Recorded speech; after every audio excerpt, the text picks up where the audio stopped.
Karena untuk angka kematiannya dia masih yang tertinggi untuk keseluruhan kanker, khususnya pada wanita. Terkadang juga sudah kita diagnosis sebagai kanker payudara, tapi dia memilih alternatif, pengobatan alternatif.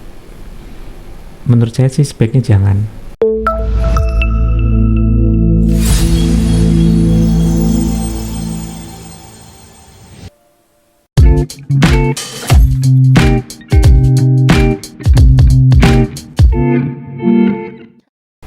Assalamualaikum warahmatullahi wabarakatuh. Halo kawan Bisa, bagaimana kabarnya hari ini? Bertemu lagi dengan podcast Bisa Sehat, bincang santai seputar kesehatan. Tentunya bersama saya Mita yang akan menemani kawan Bisa hari ini. Jangan lupa dukung terus channel YouTube RSUD Dungus dengan cara subscribe, like, dan komen video-video yang ada di YouTube kami, dan juga nyalakan lonceng notifikasi agar kawan Bisa tidak ketinggalan informasi penting seputar kesehatan lainnya. Hari ini, podcast Bisa Sehat kedatangan narasumber spesial yang sudah hadir bertepatan dengan Hari Kanker Sedunia, yaitu Dr. Perdana spesialis bedah. Selamat datang Dr. Perdana, apa kabarnya hari ini? Alhamdulillah baik. Alhamdulillah ya dokter. Dokter nih, pasti banyak kawan Bisa yang sudah dengan penuh semangat nih dokter mendengarkan kita di video ini, karena hari ini kita akan membahas tentang kanker payudara. Apakah sangat berbahaya atau dapat disembuhkan, seperti itu dokter. Nah, mungkin kita langsung saja ya dokter, karena pasti banyak nih yang sudah menunggu kita. Apa sih kanker payudara seperti itu? Mungkin dari dokter sendiri ada yang mau bisa dijelaskan langsung?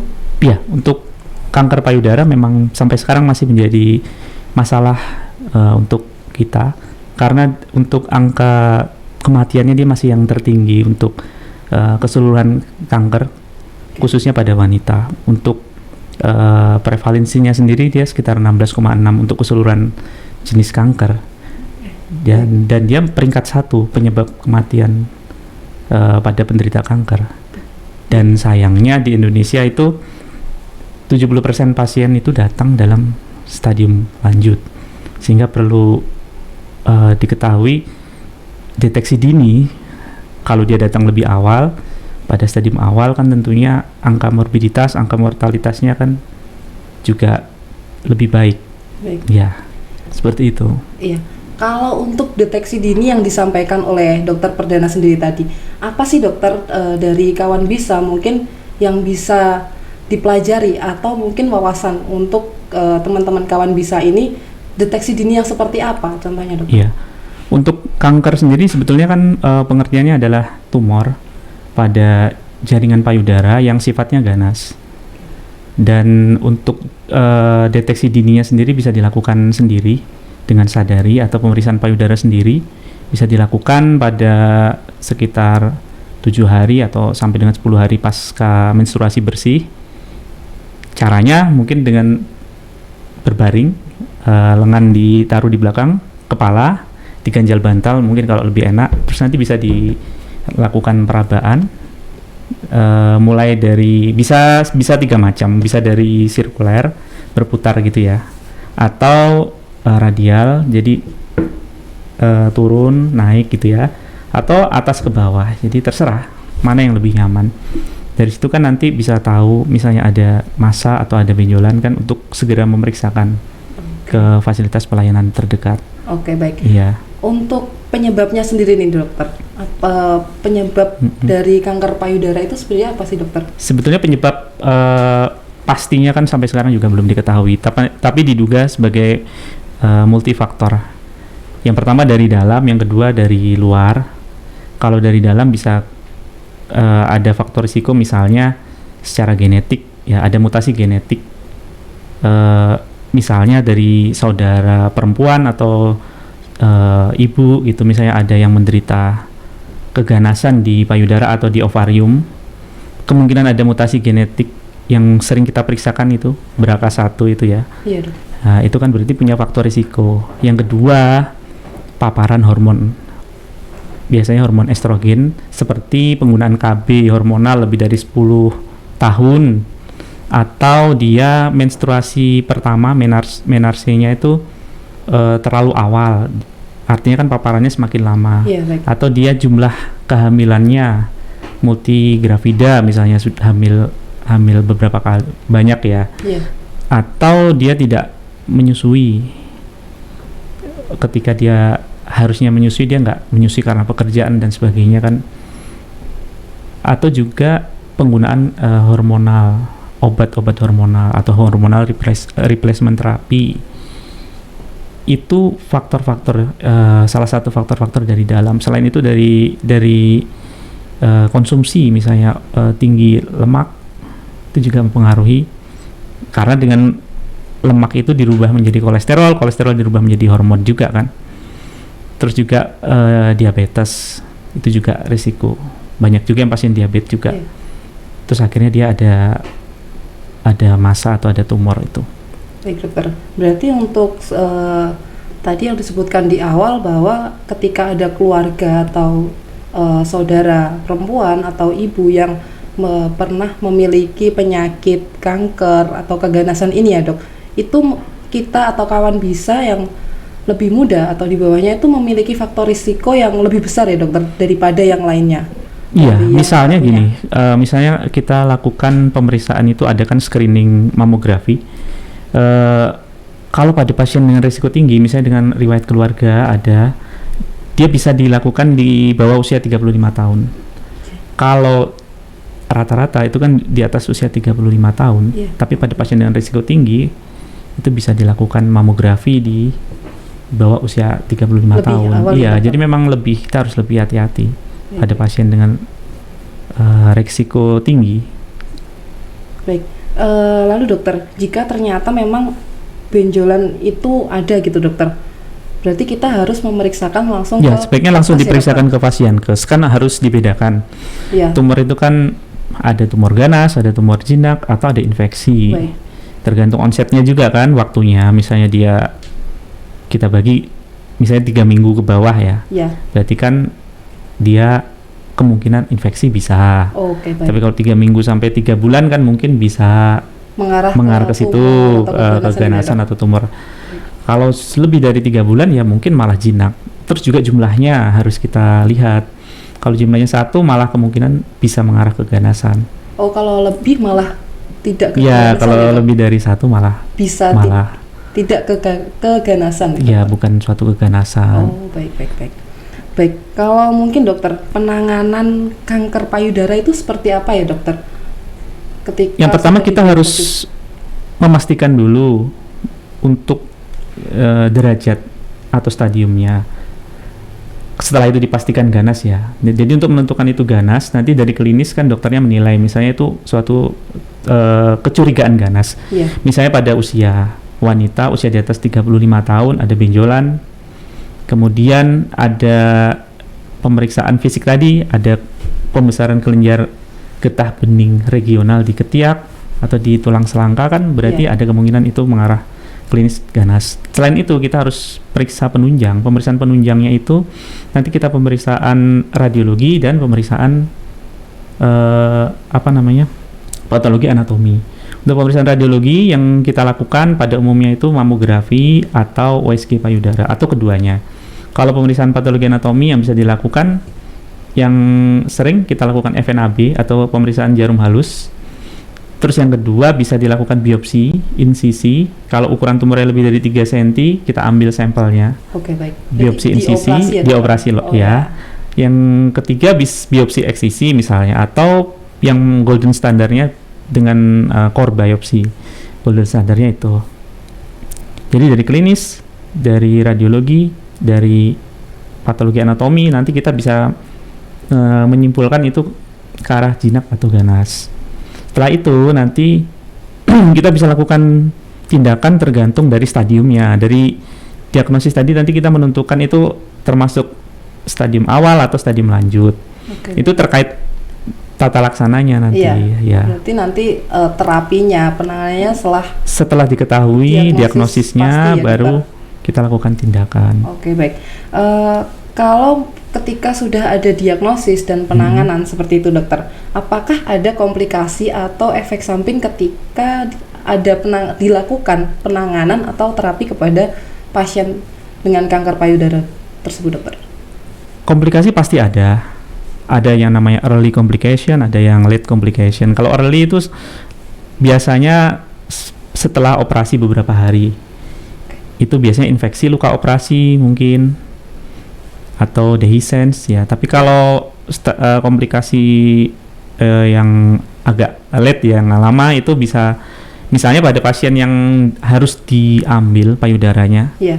Jadi misalnya pasien itu sudah stadium lanjut sehingga harus dilakukan mastektomi, kan mengangkat tumor beserta jaringan payudara dan kelenjar getah bening regional di ketiak. Oh iya. Ya ada beberapa komplikasi, misalnya cedera saraf, itu kan berusaha untuk dihindari, pasti kita berusaha dihindari, tapi kan kadang ada keluhan seperti baal, rasa tebal mungkin ya misalnya, atau ada scapula-wing, ada tergantung misalnya cedera saraf thoracodorsales atau cedera saraf yang lain, thorax longus, itu kan nanti ada keluhannya. Oke. Ya, nanti biasanya juga kadang pada pasien pasca operasi itu dia takut untuk menggerakkan sendinya, ya. Oh iya ya. Betul. Itu sering pasien seperti itu. Makanya kadang saya ya pasien pasca operasi kita latih, kita suruh untuk mobilisasi sendi.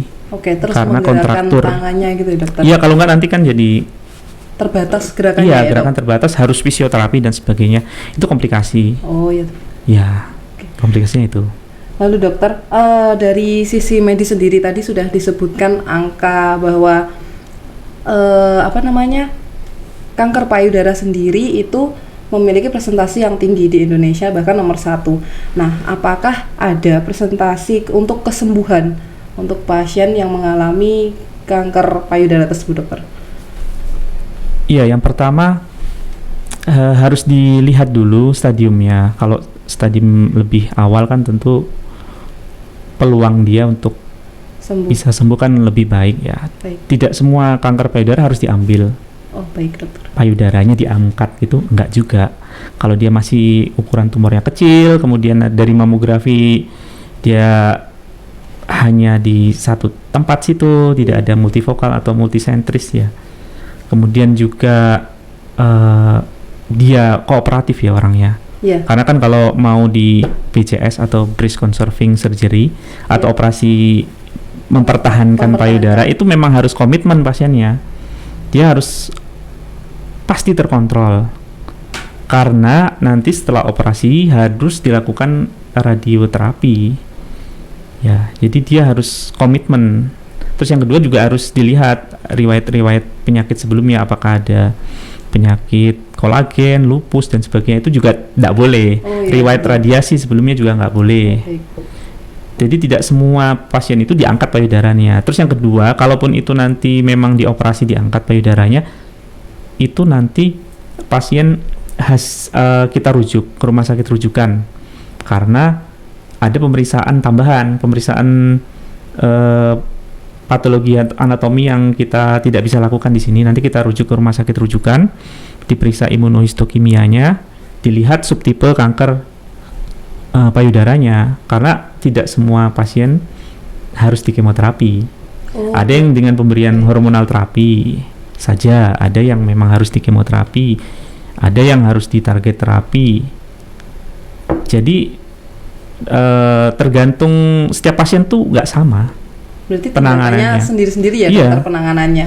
Stadiumnya, kemudian subtipe kanker payudaranya, terus pasiennya, kira-kira pasiennya gimana? Kok pasien, ya kita harus realistis ya, maksudnya kondisi pasien kan berbeda-beda, dari sosial ekonomi berbeda-beda juga. Iya, dokter. Jadi kita lihat kira-kira pasien ini bisa kooperatif atau enggak. Ya gitu kan, mempertimbangkan segala itu bisa ditentukan terapi yang cocok untuk pasien. Oh, baik. Berarti aspeknya banyak ya, dokter, untuk penilaian dan lain sebagainya. Dan berbeda. Iya, betul. Jadi dari mungkin ketika ada pasien kanker yang sudah dinyatakan membaik atau sembuh, itu apakah mungkin ada perawatan lanjutan, dokter? Iya, pasti. Nanti ada follow up-nya. Pasien itu untuk rata-rata dari standarnya nanti kita misalnya sudah selesai ya kemoterapi, misalnya sudah selesai, nanti kita follow up lagi, kan masih ada kemungkinan residif, masih ada kemungkinan yang lain kan. Iya, berarti kemungkinan nih terakhir nih dokter, berarti kemungkinan akan ada mungkin kembali. Iya, follow up lagi. Iya. Jadi pasien itu nanti akan untuk 2 tahun pertama itu biasanya 3-6 bulan sekali itu kontrol, nanti di USG ulang, kemudian USG perut, USG payudara, terus foto ronsen dada. Kalau selama follow up itu misalnya timbul benjolan, ada kadang pasien itu saya kok merasa ada benjolan di dekat luka operasi. Setelah kita pegang, oh ya ada misalnya sebesar kacang gitu, atau sebesar kacang hijau itu ya. Iya. Ya kita ambil, ternyata hasilnya kanker residif ya, kayak gitu ya. Ya nanti dia ada tata laksana lanjutan, apa nanti di kemo radiasi atau enggak, sesuai yang ada saat diambil. Iya, itu jadi follow up selama 2 tahun pertama biasanya 3-6 bulan, yang dicek itu tadi foto ronsen dada, USG payudara, USG perut. Nanti setelah itu 1 tahun sekali, nanti berkurang gitu. Jadi jangkanya jadi panjang ya dokter. Iya. Nanti. Dan nanti kan kalau subtipe payudara, kanker payudaranya itu yang dia hormonal reseptornya positif, dia harus dapat hormonal terapi selama 5 tahun.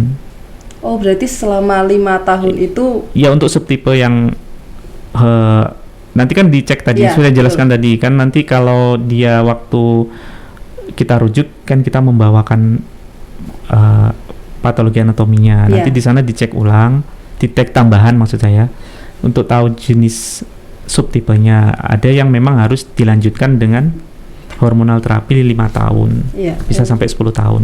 Wah, ternyata panjang ya dokter untuk pengobatannya sendiri. Jadi nggak bisa berhenti saat dinyatakan sembuh gitu, nggak bisa dokter ya, harus follow up terus. Iya, di follow up.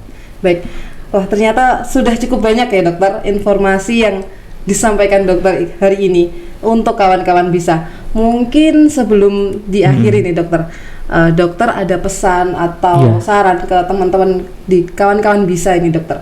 Pesan saya untuk masyarakat kan kebanyakan itu takut, dia merasa takut ada benjolan, terus malah tidak memeriksakan diri. Terkadang juga sudah kita diagnosis sebagai kanker payudara, tapi dia memilih pengobatan alternatif. Menurut saya sih sebaiknya jangan. Jadi alangkah baiknya jangan takut untuk memeriksakan diri. Terus yang kedua, kalaupun memang sudah terdiagnosis kanker payudara, jangan takut untuk menjalani pengobatan itu. Kalau misalnya pengobatan itu diikuti dengan baik, insya Allah hasilnya juga baik. Kita kan harus berusaha ya dokter, sebaik mungkin untuk sembuh. Iya. Baik, terima kasih banyak Dokter Perdana hari ini sudah meluangkan waktu untuk membahas mengenai kanker payudara ini.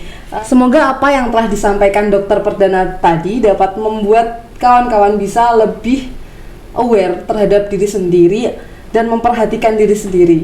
Seperti itu. Sekali lagi terima kasih Dokter Perdana. Semoga kita bisa membahas lebih banyak hal lain di podcast-podcast selanjutnya.